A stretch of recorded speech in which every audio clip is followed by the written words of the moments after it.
আরজিকর কাণ্ডের প্রতিবাদের মুখ এবার ভোটের ময়দানে। পানিহাটিতে বিজেপির প্রার্থী অভয়ের মা রত্না দেবনাথ আগামী 29 এপ্রিল রাজ্যে দ্বিতীয় দফার বিধানসভা নির্বাচনকে সামনে রেখে প্রার্থীর তালিকা প্রকাশে চমকে দিল কেন্দ্রীয় বিজেপি নেতৃত্ব। রাজ্যের প্রায় সব কেন্দ্রে প্রার্থী ঘোষণা হয়ে গেলেও কয়েকটি কেন্দ্রে প্রার্থী নিয়ে জটিলতা ছিল, বিশেষ করে দমদম লোকসভা কেন্দ্রের অন্তর্গত পানিহাটি বিধানসভা কেন্দ্র নিয়ে। অবশেষে সেই জট কাটিয়ে বুধবার বিজেপির তৃতীয় দফায় প্রার্থী তালিকা উঠে এলো এক তাৎপর্যপূর্ণ নাম, আরজিকরের ঘটনায় নিহত ডাক্তার অভয়ের মা রত্না দেবনাথ। এই সিদ্ধান্ত রাজনৈতিক মহলে নতুন করে চর্চার জন্ম দিয়েছে।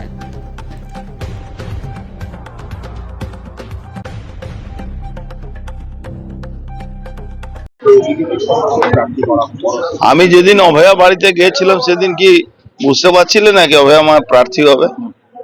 অভয়া মা একটা সিম্বল আছে বাংলায়। মেয়েদের উপরে, মহিলাদের উপরে যেভাবে অত্যাচার এই শাসন করছে, আর যারা অপরাধী আছে তাদেরকে আড়াল করছে এই সরকার, মমতা ব্যানার্জি সরকার। ওখানকার যিনি এমএলএ ছিলেন, ওখানকার যিনি কাউন্সিলর আজকে চেয়ারম্যান হয়েছেন, তারা ডেড বডি পোড়ানো থেকে নিয়ে ডেড বডিকে জোর করে নিয়ে সঙ্গে সঙ্গে শ্মশানে নিয়ে যাওয়া, নিজে ওই কি নাম ওই ডেথ সার্টিফিকেট ইস্যু করিয়ে দেওয়া। বুঝতে পারছেন কি কোন জায়গা আছে আজকে অভয়া মা? সারা বাংলা, তিলোত্তমা মা সারা বাংলা আজকে একটা নজির সৃষ্টি হবে। উনার আহ্বানে পশ্চিম বাংলা এই সরকারের পতন নিশ্চিত আছে। তো তিলোত্তমা ঘটনার পরে সিপিএম যদি এইভাবে এটাকে পলিটিক্যালাইজ না করতো, তাহলে এই আন্দোলনটা ছিল মানুষের আন্দোলন। তিলোত্তমা খুনের, বলাৎকার খুন করে আন্দোলনটা কিন্তু সারা পৃথিবীতে এটা একটা ইফেক্ট হয়েছিল। কিন্তু এরা বামপন্থীরা মমতা ব্যানার্জিকে সাপোর্ট করা জানে ফিউচারে, যেটা এখনো দেখবেন ভোটের ঠিক 5 দিন আগে বলতে শুরু করবে নো ভোট বিজেপি। সেম যখনই অন্য রাজনৈতিক দলের লোকেরা উইদাউট ফ্ল্যাগ তারা যখন যাচ্ছিল, তাদেরকে গো ব্যাক করা হতো। আজকে যারা গো ব্যাক করাতো তারা মমতার বাড়িতে গিয়ে ললিপপ খেয়ে নিয়েছে, কোটি কোটি টাকা নিয়ে ওই আন্দোলনটাকে ধ্বংস করে দিল। বামপন্থীদের যে বিশ্বাসনীয়তা এই আন্দোলনের পরে আরো ধসে নেমে গেছে।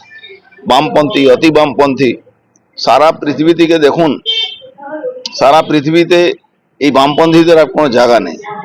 ভারতবর্ষ পলিটিক্যাল একটা সবসময় থাকে, গণতান্ত্রিক দেশ, এখানে তুমি যে কোনো রাজনীতি করতে পারো। কিন্তু আজকে বলুন তো, যারা বামপন্থীরা আছেন তারা কি সঠিক, যারা বামপন্থী করেন তারা কি পলিটিক্স করতে পারছেন? করতে পারছেন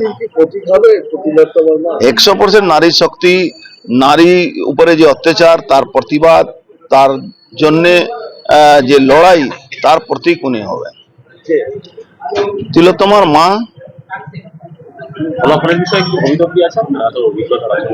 ফলাফল ভাই, ফলাফল তো নান্টু ঘোষের ছেলে, আমি মানে কি আর বলবো, সর্বগুণ সম্পন্ন, এর বেশি ভাষা আমার কাছে নেই। সর্বগুণ সম্পন্ন, সবাই নিজের ছেলেকে ভালো বানায়, প্রফেসর বানায়, ডাক্তার বানায়, সামাজিক মানুষ বানায়। আর নান্টু ঘোষ নিজের ছেলেকে কি বানায়? তোলাবাজ।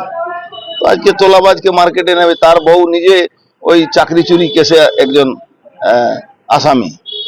তো কি আর বলা যাবে।